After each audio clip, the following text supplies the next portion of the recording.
कार्तिक महात्म्य अध्याय 15. श्री गणेशाय नमः. नारद म्हणतात, राजा वीरभद्र पडला असे पाहताच सर्व रुद्रगण भयाने रणांगण जवळून ओरडत शंकराकडे धावत गेले.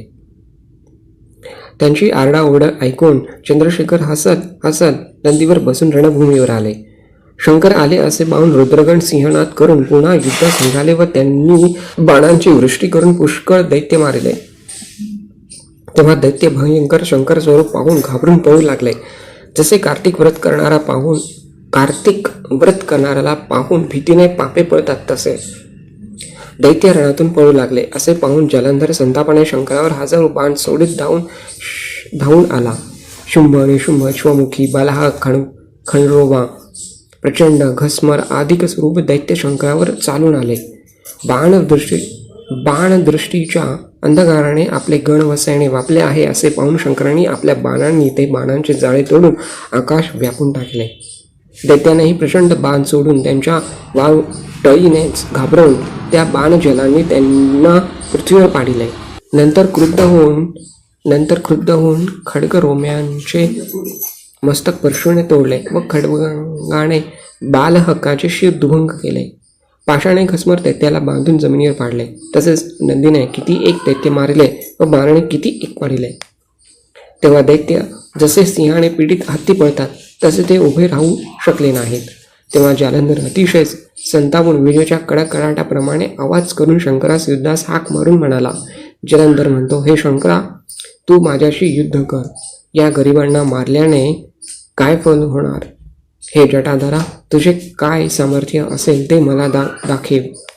याप्रमाणे बोलून 70 बाणांनी शंकरावर प्रहार केला. शंकरांनी हसून आपल्या तीक्ष्ण बाणांनी ते सर्व बाण तोडले व 7 बाणांनी त्याचे घोडे ध्वज छत्र धनुष्य तोडले. ज्यांचे धनुष्य तुटले आहे व जो विरक्त झाला आहे असा तो जलंधर हातातील गदा उगारून वेगाने शंकरावर धावला. इतक्यात शंकरांनी बाणांनी त्याची गदा तोडून 2 तुकडे केले. तरी तो मूठ वळवून बुक्कीने मारण्याकरिता शंकराकडे आला. तेव्हा शंकरांनी वळवखाने त्याला एक कोस मागे हटविले. तेव्हा आपणापेक्षा शंकर अधिक बलवान आहे असे पाहून जलंधराने शंकरास मोह पाडणारी अशी अद्भुत गंधर्व माया उत्पन्न केली. तेव्हा गंधर्व गाऊ लागले, अप्सरा नाचू लागल्या, दुसरे ताल वेणू मृदंग इत्यादी वाद्य वाजवू लागले. तेव्हा तो मोठा चमत्कार पाहून शंकर त्या नादाने मोहित झाले. हातातील शस्त्रे गळली तरी ती त्यांना समजली नाही. शंकराचे चित्त असे एकाग्र झाले आहे असे पाहून जलंधर कामातूर होऊन जेथे पार्वती बसली होती तेथे त्वरेने गेला. बलवान शुंभ व निशुंभ यांना युद्धाचे जागी ठेवून आपण 10 हात 5 मुखे 3 नेत्र जटा असे शंकराचे रूप धारण करून मोठ्या वृषभावर बसून गेला. तेव्हा हा शंकरच आला असे पार्वतीला वाटले व सख्यांमधून उठून त्याच्या समोर पुढे आली. ती सुंदर पार्वती दुर्गोच्चर होत आहे. इतक्यात त्याचे वीर्य गळून पडले व अंग जड स्तब्ध झाले. तेव्हा हा दैत्य आहे ही पार्वतीला समजले व ती भ्याली. ती त्वरेने उत्तर मानस सरोवरात जाऊन दडली. क्षणात विजेप्रमाणे ती दिसेनाशी झाली. तेव्हा तो दैत्य जेथे शंकर होते तेथे युद्धास आला. इकडे पार्वतीने भीतीने मनात विष्णूचे स्मरण केले. स्मरण करते इतक्यात विष्णू जवळ बसले आहेत असे तिने पाहिले. पार्वती म्हणते, हे विष्णू, दृष्ट जालंधराने अद्भुत चमत्कार केला. त्या दृष्टांचे चरित्र आपण जाणत आहात. विष्णू म्हणतात, पार्वती, ज्याने जो मार्ग दाखवून दिला त्याचेच मी आचरण करणार आहे.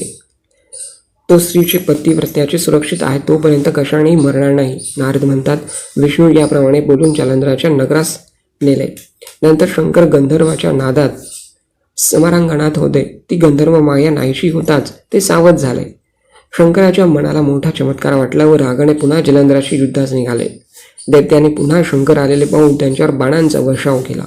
येथे श्री पद्मपुराणे कार्तिक मास महात्म्य 15 चरणार्पणमस्तु.